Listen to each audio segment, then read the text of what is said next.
सोनी ने रोही को नहार से जदा करने के लिए अब तक की सबसे खतरनाक चाल चल दी। इसी दौरान नहार के दिल में सोनी पर गहरा शक पैदा हो जाता है। हालात ऐसे रख अख्तियार करते हैं कि नहार एक बड़ा फैसला करता है और रोही के साथ मिलकर सोनी, शेटल और रोमल की साजिशों को हमेशा के लिए खत्म करने का इरादा कर लेता है। दरअसल इस वक्त रोही बेहोशी की हालत में बस्तर पर पड़ी होती है और नहार बेकरारी से उसके होश में आने का इंतजार कर रहा होता है। नहार के जहन में कई सवाल गर्दिश कर रहे होते हैं। मैंने तो रोही को सारा सच बता दिया था, फिर वो इतनी टूट क्यों गई? और वो कौन लोग थे जो उसे अगवा करना चाहते थे? नहार सोचता है कि जैसे ही रूही को होश आएगा वो इससे हर सवाल का जवाब जरूर लेगा। इसी लम्हे कमरे में सोनी दाखिल होती है।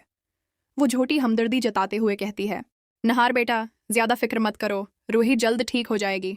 ये कहकर सोनी नहार के लिए काफी लाती है, जिसमें बेहोशी की दवा मिली होती है। नहार काफी पी लेता है और कुछ ही देर में गहरी नींद सो जाता है। अब सोनी अपने असल मंसूबे पर अमल करती है। वो नहार की गोद में शेटल और बिट्टू की तस्वीर रख देती है और रूही के सिरहाने तलाक के वो कागजात रख देती है जिन पर नहार के दस्तखत होते हैं। सोनी दिल ही दिल में कहती है, अब वक्त आ गया है इन दोनों को हमेशा के लिए जुदा करने का। सोनी रोही के चेहरे पर पानी के छींटे मारती है और खुद छिप जाती है। रोही आहिस्ता आहिस्ता होश में आती है। सबसे पहले उसकी नजर नहार पर पड़ती है, फिर उसकी गोद में रखी तस्वीर पर और अगले ही लम्हे तलाक के कागजात पर।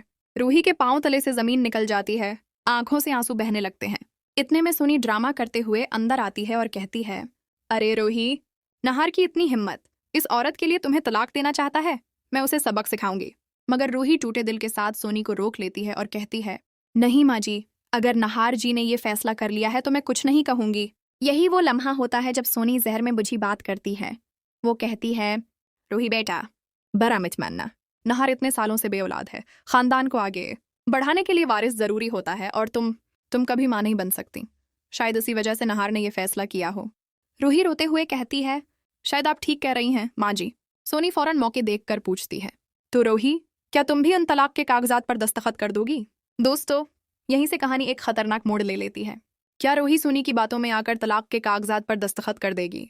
क्या वक्त पर नहार को होश आ जाएगा? या फिर रूही और नहार मिलकर सोनी, शेटल और रोमल के तमाम काले राज सबके सामने बेनकाब करेंगे?